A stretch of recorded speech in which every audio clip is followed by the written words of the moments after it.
An error. Wait a minute. Try again. Error. Oh no. Here we go. Now we're live. There it is. No error now. It says we're live. Hey, thank you for coming in to the Professor of Perseverance podcast. Again, looking around, I am the Professor of Perseverance, Dr. James Purdue. And again, don't take that doctor way out of proportion there. I can't write out a prescription for you, but I'll drive you to the store and I'll pick them up for you if I need to. So, hey, today, our guest and our topic is always we're talking about somebody that's overcome adversity. I don't care what type it is. If you think it's severe enough, I'm with you. I don't discount anything on severity of whatever we decide is over adversity. For example, before I got in the wheelchair, most of us, we get up in the middle of the night.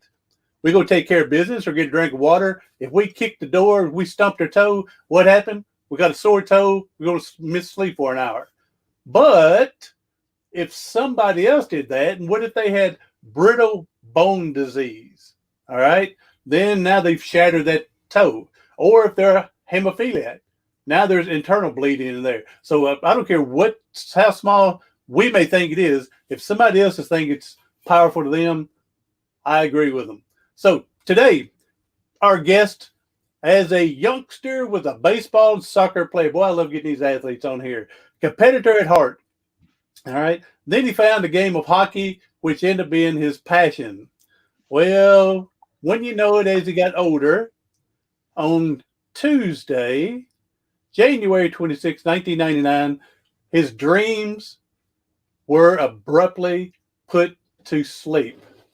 All right. Before we get started, bring him on, I'm going to share this with y'all. Let me go find it.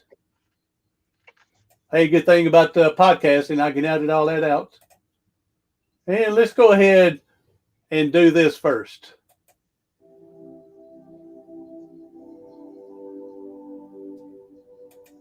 In 1999, January 26, 1999, normal Tuesday, I was in a crazy car accident. I was thinking about what I was going to do when I got to school, and I woke up 2 days later in a hospital.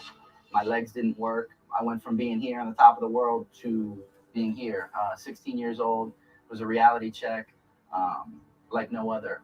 And luckily, I lived through it. Paralysis was a result. So it turned my whole world upside down. But I think I've become a better person because of it.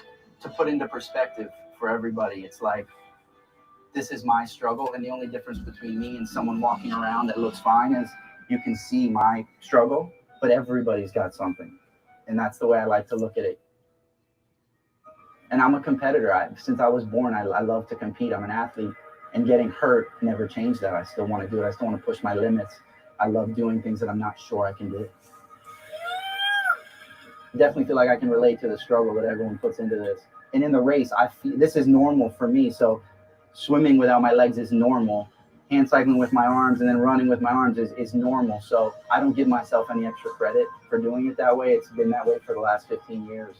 I think it's empowering. I think that getting through it is such a high. Again, I've done sprints and just getting through something like this, I can only imagine how good it feels. I'm not sure that I can do it. And to test yourself, I think is the drug for me. I just love getting out there and seeing if I can do it. And then the next time it won't be nearly as intimidating. And that's how I like to approach life. If something intimidates me, make it not that way by knocking the wall down. I would probably say to everybody racing, everyone's got excuses. I have excuses, but be stronger than all your excuses and just get it done.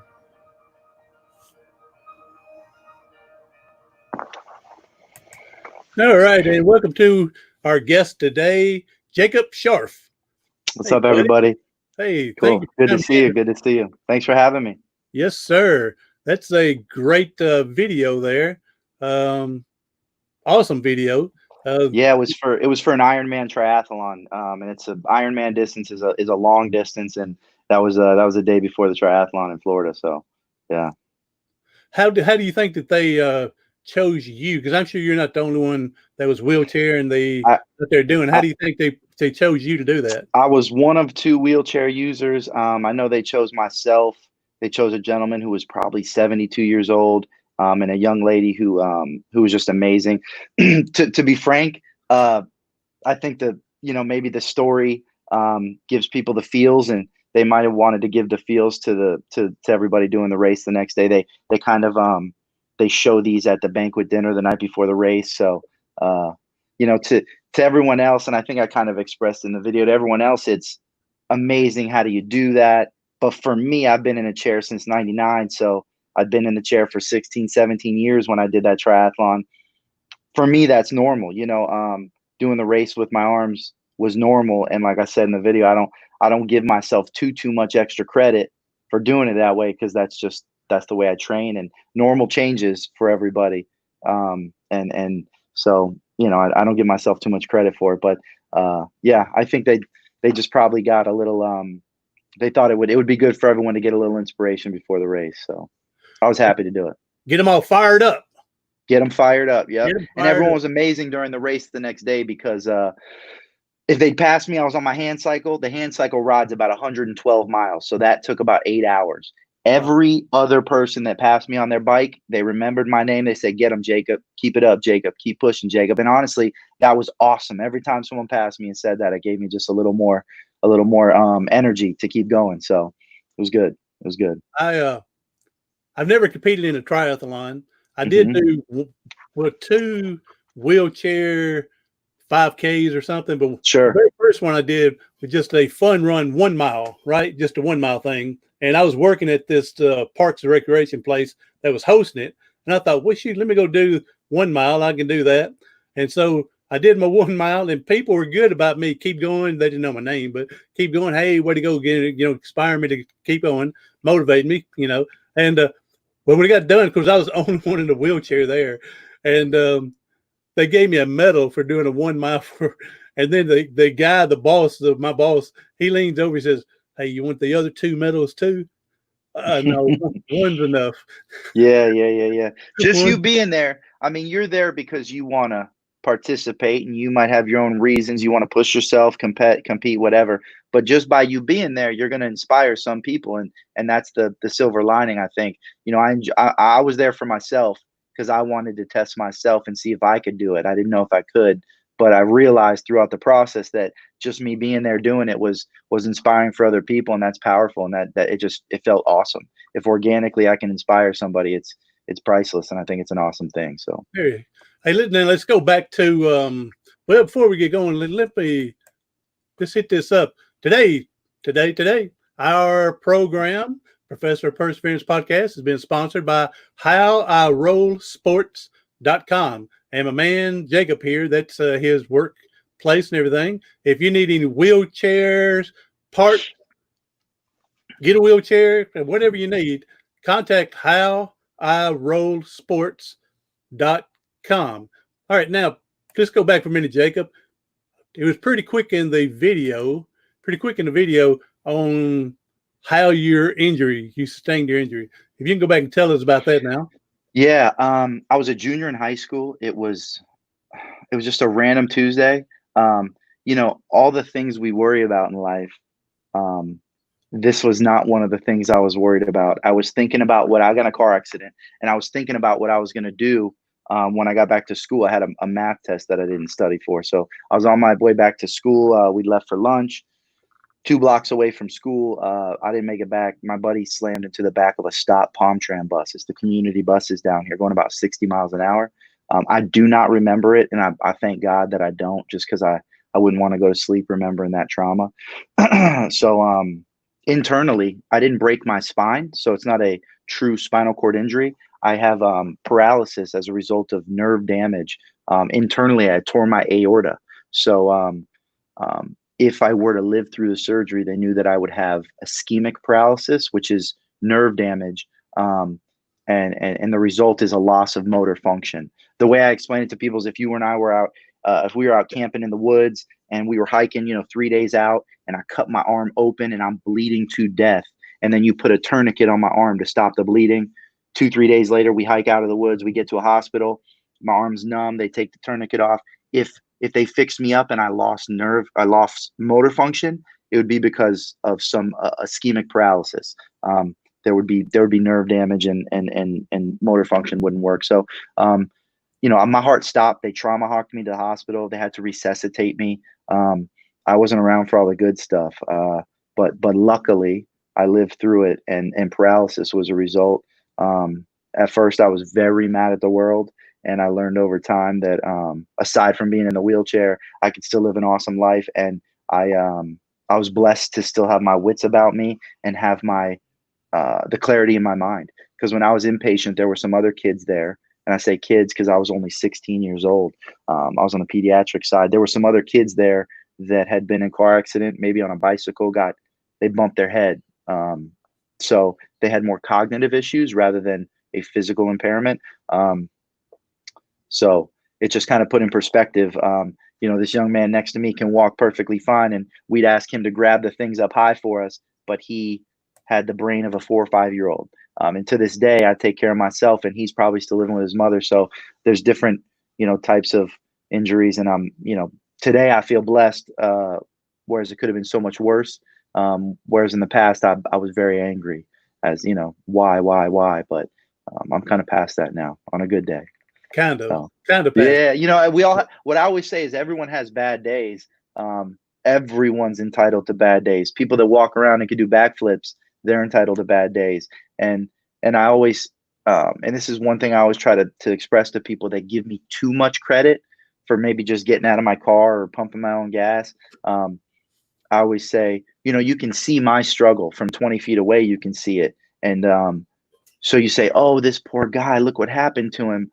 But meanwhile, people walk around all the time. Maybe they lost their loved one, they lost their husband, they lost their child, they lost their mother or father. You can't see that struggle, but how could I ever say that my struggle is harder than that type of absolute loss? So in a weird way, I actually get more help, more empathy, sympathy from people because you can see me in a wheelchair, and obviously, it must hurt. So let me help you. Whereas, I always tell this story about a girl I went to high school with. She was a beautiful girl, cheerleader, blonde hair, blue eyes. She, breaks my heart. She was a sophomore. She lost her brother, who was a year older than her, and her father in the same exact year. To this day, she's still beautiful, blonde hair, blue eyes, looks like nothing's wrong. That type of loss is so much worse than what I deal with. So, it's perspective, and, I always try to remind people of that. Yeah, and she lost family members' lives, whereas again, yours is still going on.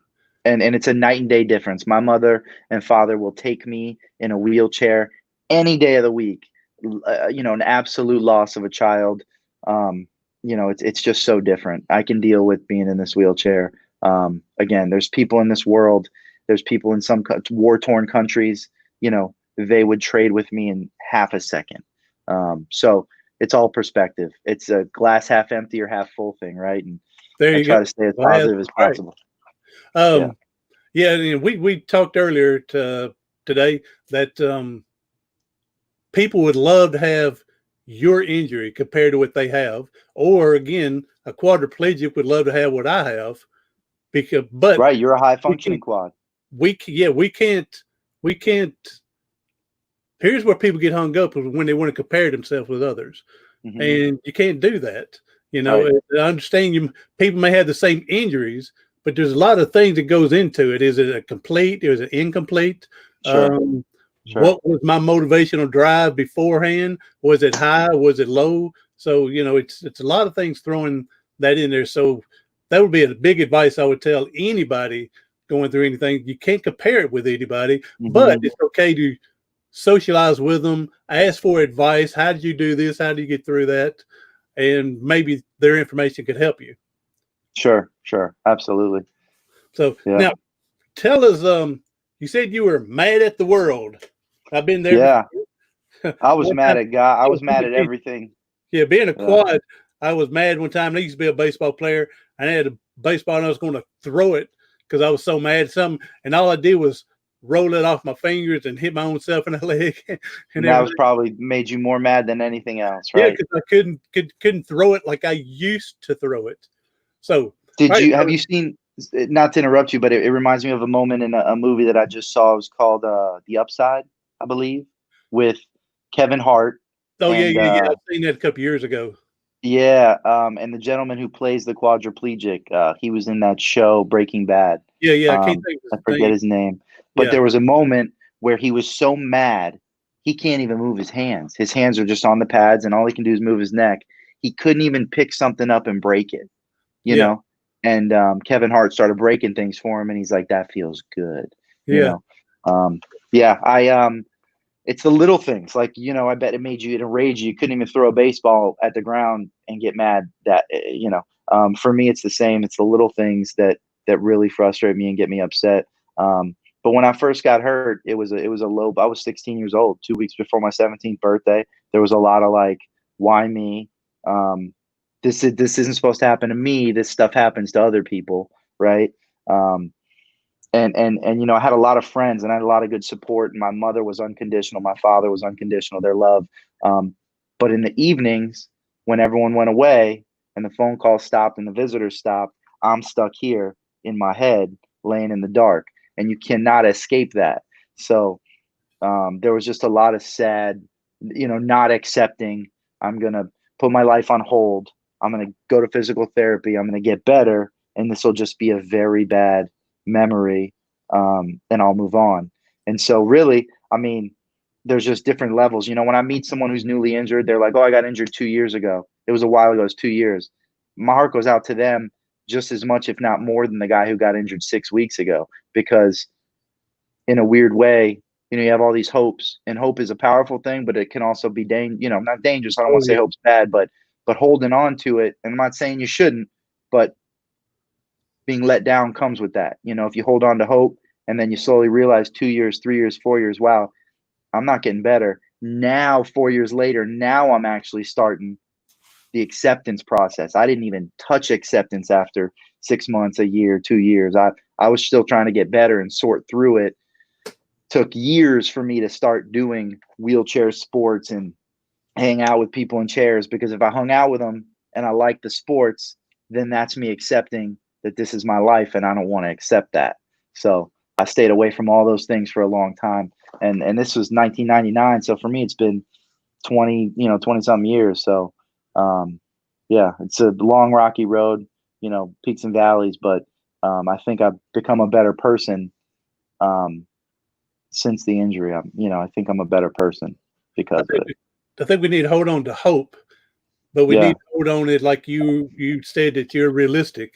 I think you need to hold on with a positive expectation, but have Hmm. a realistic view of what happened. For example, with mine, you were talking about people going 2 and 3, 4 years, and they're going, "Oh man, it's just not going to happen." Well, that's was me. The first 5 years of my injury, I was looking for that cure to walk again. I went to like 18 rehabs in 5 years, I and a feel lot so bad.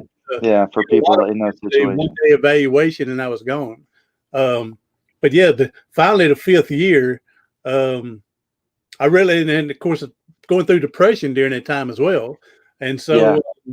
so, but finally the fifth year, I lied to myself and lied to my family that's great supportive, like you said, that I told them that it's not that I'm going to quit trying to walk, but if I'm going to have a life, I need to go to school and do something. And so, but Yeah. in reality, I quit. But I lied to myself and them. I'll just put it on the back burner right now. Hmm. So, all right, And now, you know what? I don't think you're wrong for quitting. I don't even, I don't even necessarily look at it as quitting. You're not quitting living, right? It's like, yeah, it's not like you proper quit. It's kind of like you're accepting where you're at and you're just going to move on. And it's almost bittersweet, but you're kind of leaving this right here and you're just going to kind of walk on and move on. Um, yeah, so yeah. Now, you talk about being angry. You said something about being angry at God and everything, and yeah. you said a great support system with your family and friends. But was there any time that you went through a depression and maybe you tried to hide it? Try Oh, to for hide. sure. For sure. Um, especially the people I love, my mother, my father. My mother, I, I feel like she regressed, and the way she worried about me as a little kid, that kind of came back. I was no longer a young adult. Now she feels the need to protect me as much as she can. And I honestly would probably fib a little bit and act like I was more okay than I was at times, just because I wouldn't want her. We're the ones in the chair, but the people that love us, they got to go through it too. And I think when I first got hurt, I was so worried about me. And then a few years go by, I realized, it has a true effect on my parents. PTSD. My father would see an ambulance in the city next door to me, 30 minutes from where I live, and call me at 11 at night just to make sure it wasn't me that was under that blanket. And he's like, it's like, I know it's not you, but I don't. So I need to call you and make sure you're okay. And that's horrible. So to answer your question, I if I was depressed, a lot of times I'd keep it to myself, and just kind of try to sort through it myself. And I wouldn't want my mom to worry about me more than she needed to. And also, I had some good friends that maybe when I had a big issue with the wheelchair, they didn't have as much of a problem with it as I did. And rather than alienate them and push them away and be depressed and say, no, I don't want to go out, I'm not going, I would put on my happy face and I would act like everything was fine, because I probably was afraid, I didn't want to become that guy that pushed everybody away. Listen, if you're in a wheelchair or you're not in a wheelchair, if you're an angry, depressed pessimist, you don't get a pass just because you're in a wheelchair. People aren't going to want to hang out with you. So I tried very hard to just, even the women I met, if I met a woman and she didn't have a problem with the wheelchair a year into my injury and I did, I would act like I didn't. And in my head, I'd scratch my head and say, man, she has less of a problem than I do. She would teach me that it wasn't as big of a deal as I made it out to be. So the people around me helped me really get through my depression just by being there, and treating me like a normal person. So, yeah. The one thing about being mad at God is He's big enough that He can laugh it off and say, "Oh, you'll be all right later on. Just get past Mm-hmm. this." Mm-hmm. So but I contribute 3 reasons why have been successful in my life is God, and then God knew the family put me with before I was even born, and Mm-hmm. then the friends that come in and out of my life, or some have stayed permanent, that have made things easier for me.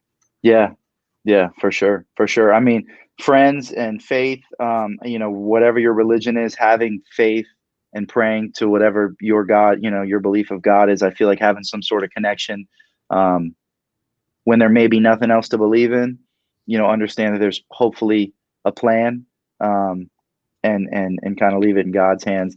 But yeah, I had a lot of nights where I was in my mind, and I was angry, and in my head I'd be yelling at God like, well,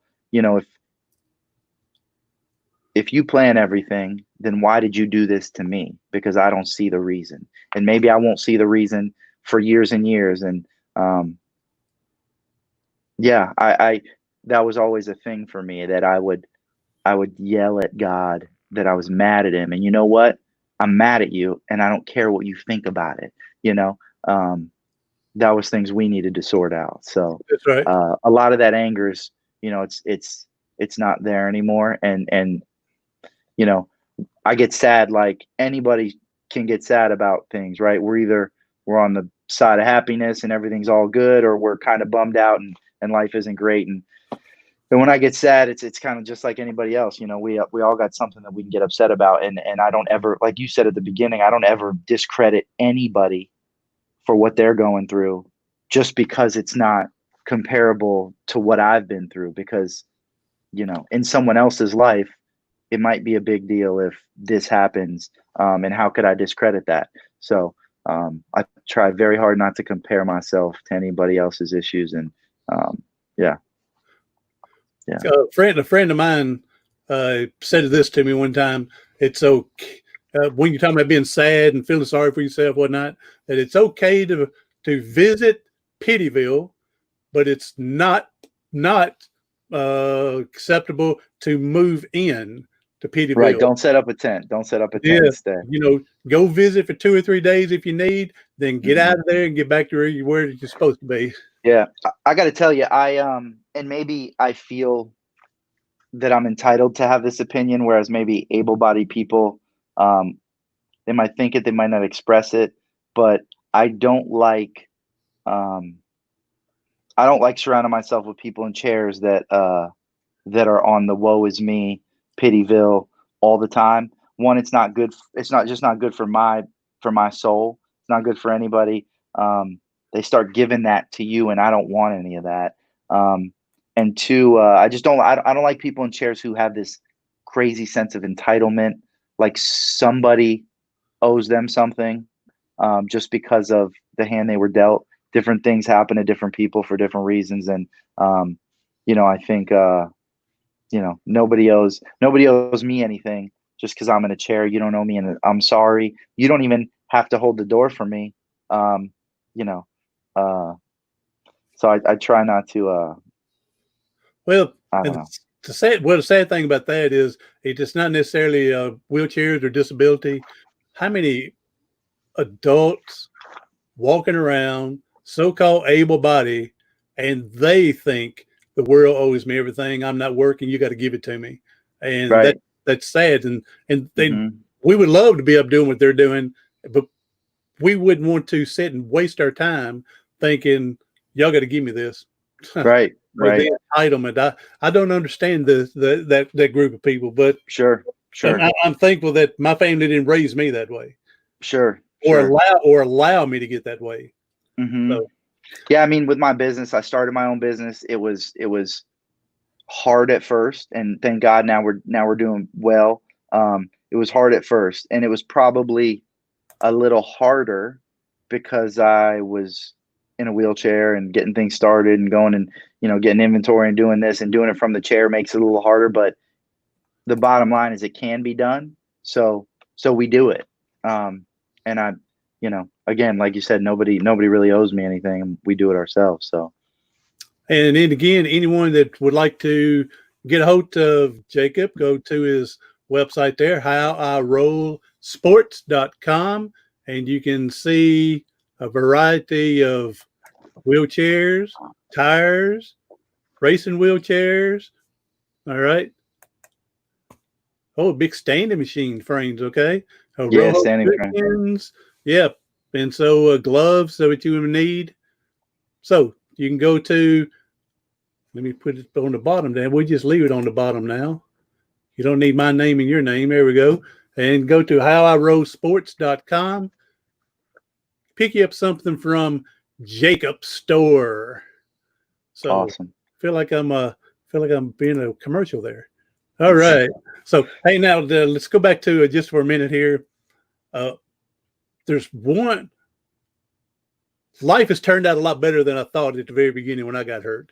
When Hmm. I got hurt, I was told I would never walk again, maybe not even move from my neck down. Fortunately, got Hmm. my arms back and was able to do. But I'm like you, the only one thing, because life's turned out a lot better than I had expected. But Hmm. there's one thing that I wish could have been different, and you mentioned it, is our families having to live through it with us. They're Hmm. having to suffer as I'm suffer. So Right.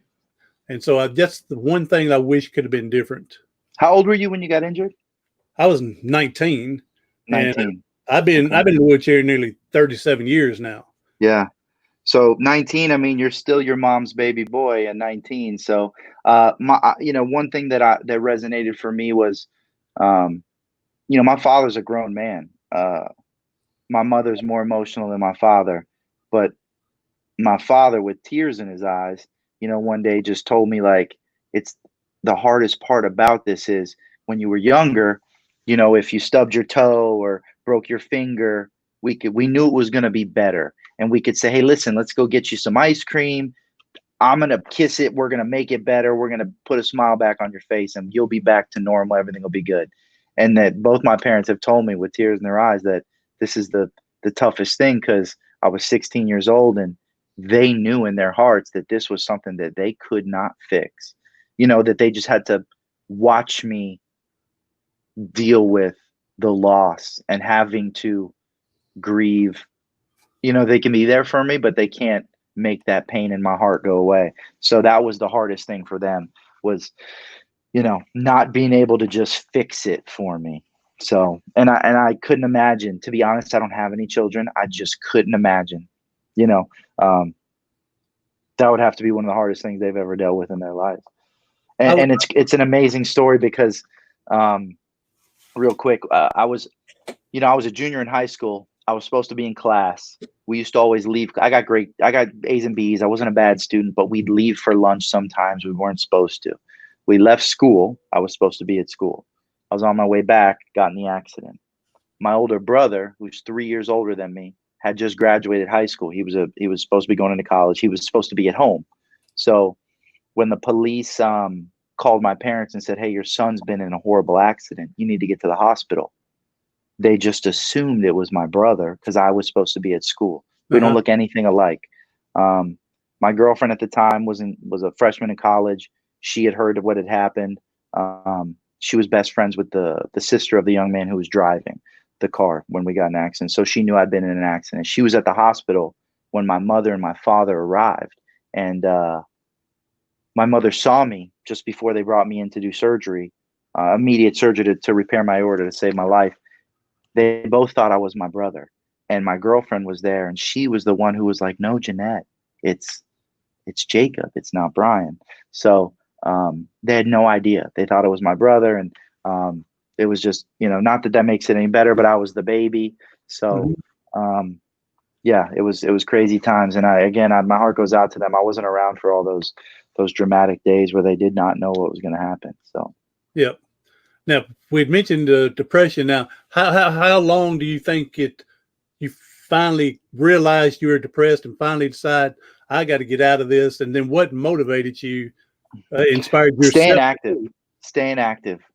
I felt the depression. I'm not going to lie. Even to this day, I get depressed. I do not have it all figured out. I am not going to lie to your listeners and act like I get mad. But when I get mad, I go in my garage and I put on, some boxing gloves and I sweat, and sometimes I cry, and I just, I go for a hand cycle ride. I don't sit in the rut. I think that would be the advice that I would say. Even when you don't feel like you're through the depression, get out. If you have a friend who wants to hang out and you're depressed, even if you don't think you'll be great company, fake a smile and get out of the house. There is a light at the end of the tunnel, and the more active you stay, I think the closer that light draws to you, and the more you can see, the tide start to turn, so to speak.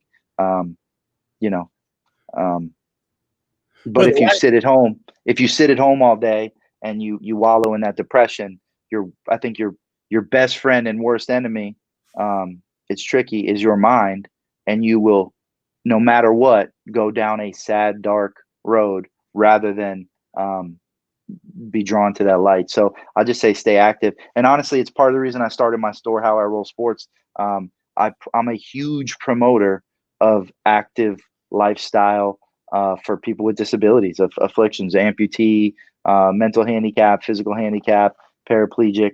For me, it's done so much that, when I meet someone who's new to a wheelchair, I go out of my way to say, listen, there's all these things you can do. There's these grants you can apply for. You don't even have to get it from me. No skin in the game. I always tell people the reason I got into it was because I genuinely have a passion. The most beautiful thing I can do is watch a kid who was depressed start drinking the juice, so to speak, and start playing basketball and be like, I like this. And they don't even want to admit it, but they're like, when's the next practice? Next Tuesday? What time? Okay, maybe I'll come. They're there 20 minutes early, and it's an awesome thing to watch. And that's really the payoff for me. I always tell people, look, I sell these things, but please don't get it twisted. Here's my number. If you just have questions about anything, my help is free and unconditional. My advice is free and unconditional. You don't have to call me about something that I sell, because the reason I got into it was, for the right reasons and to help and promote. And so, yeah. So if any of your listeners, there's great grant organizations that I have zero skin in the game with that actually give the funding to people who could use it. Like if you wanted a hand cycle and you couldn't afford it, There's something called the Challenged Athletes Foundation or the Kelly Brush Foundation.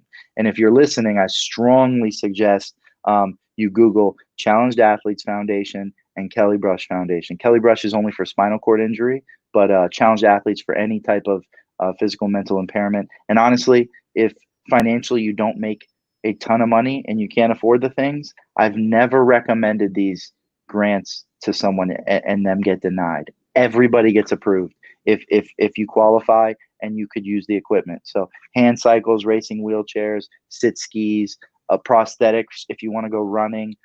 They're amazing organizations and they actually get the funding to the people. So it's huge. That's awesome. And, Yeah, and I like to say, you talk about the light at the end of the tunnel, that and when they realize that light is not a freight train coming, when they realize it's not a train coming, then they're through it pretty good. And again, if they don't want to be active at that time, like you're suggesting, being active, go out and get you an ice cream. Everybody loves ice cream. Go out and do something to splurge on yourself to make you feel good. Get out of the house. Get someone to come in and say hello. Awesome. Bird Baggett says 2 heroes of mine. Is he in the chat, Bird? It's good to see your face. Thank you for putting me in touch with this gentleman. We're having a good time. If you can hear me, I appreciate it, and it's awesome. So, well, and thank you for connecting me with Jacob as well, Bird. It's been a great story. All right, now let's put your screen one more time. If anybody needs to add to there, again, go to howirollsports.com. If you need to get some parts, need a wheelchair, need a standing frame, cushion, workout gloves, and I need to get with Jacob. I told him earlier, I got tubes I need to replace, and the place I got mine from sent the wrong kind. Those are easy. Those are easy. How about this? You give me an address, and I'll send you the right tube. There we go. Yes, sir. All right, then. What do I do here? Right here. All right. So, all right, Jacob. Well, I want to thank you for being on here. And awesome. It was a pleasure. It was a great experience. I appreciate it. We'll do it again next year, okay? And I tell people I'm not a professional interviewer or anything like this, but I'm trying to work to get better at this. And honestly, I am not good at speaking. I've always admired Bird. My father used to always tell me how, he speaks to companies and he speaks in front of very large crowds, and I admire the ability to be able to do that. So this is good. This is out of my comfort zone, but it was a good experience, and I'm glad Bird put us in touch, and yeah, it was a great experience. So, well, that's good. It's good to get out of your comfort zone, and absolutely, because and honestly, that's like in that video you showed. Too many people are afraid to rock the boat. Yeah, and in that little video that Iron Man did that you showed a little while ago, that's kind of what I mentioned is, I was so uncomfortable, and when things make you uncomfortable, really what you need is to push on those walls, and it will change. So, if you're in a wheelchair and you're new to a wheelchair and you don't want to go out because people are always looking at you, understand, one, sometimes they're not looking at you and judging you, they're looking at you and admiring you. And two, the more you do it, the more it'll be normal. So yeah, those feelings start to go away. All right. It was good talking to you.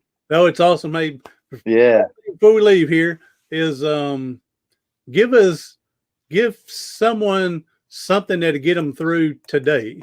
It doesn't have to be, something hang on forever, but if you do, that's awesome. But give them something that somebody may be suffering that they're struggling with today to help them get through today.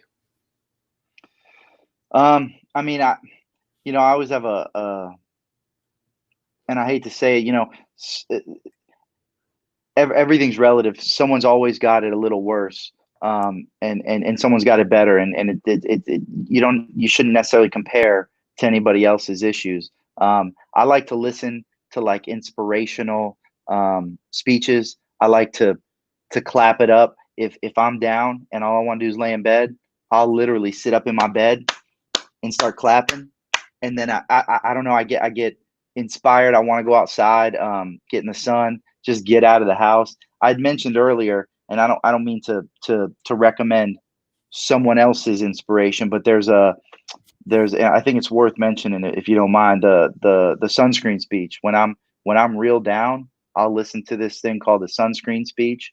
And if you've never heard it, Google it. But it's inspiring, and I've listened to it a million times. I could recite it without it on, but it definitely picks me up. It puts things in perspective. And yeah, at the end of the day, we're here. You know, if you're here and you're breathing, today could be worse. You know, there's people in some countries around this world that would, you know, just the fact that you have a roof over your head with an air conditioner, they, you know, would trade spaces with you in a second. So this too shall pass, right? Too shall pass. Everything in life, and even for me, 20 years later, I don't have it figured out. It's peaks and valleys. We enjoy the peaks, and we get through the valleys, and you know, and having people like you and Bird, and just a great support group. You know, keep good people around you, and don't, you know, if you're in a rut, misery loves company, but really what you need is positivity around you. So I think that would be the ultimate message. I'm rambling on, but you know, a lot of times it feels comfortable to wallow in that that feeling that you may know so well of like sadness, depression, whatever. But the truth is, it's uncomfortable if you're that type of person. It's uncomfortable to feel good or proud of yourself. Go do something that makes you proud of yourself. Look in the mirror and be proud of yourself. It's a weird feeling, but you want more of that and less of the wallowing in that depression, because you'll blink and years go by, and you know, you sit in that depression and it can be sad. And I've done it. You know, I've been that guy. When you wallow in your own self-pity, in the mud of self-pity and depression, all you get is muddy, more depressed. You know, same thing as the old adage about putting your head in the sand like an ostrich. All you've done then is gone blind to what's happening and got your hair dirty. You still got to take care of business and do it right. Right. So stand up and face the music, you know? Yeah. There you go. Jacob, finish up with your favorite quote there. That about be bigger than. Should be stronger than all your excuses. I say we all have excuses. I'm in a wheelchair. I have excuses. People walking around have excuses. It's easier to say, oh, well, I'm not going to go for that walk because, you know, my whatever. There's an excuse for everything. I say be stronger than all your excuses and just get it done. There you go. All right, Jacob, for being here. Be stronger than all your excuses. We appreciate you being here and everything, being strong, helping us, helping the next person be accountable for themselves, inspirational to themselves, motivated by others. So thank you, everybody, for coming on. I'm going to finish up with the replay of the Iron Man with Jacob again, and we'll be off after that. Until then, do something today, tomorrow, something next week that's going to help you persevere past your paralysis.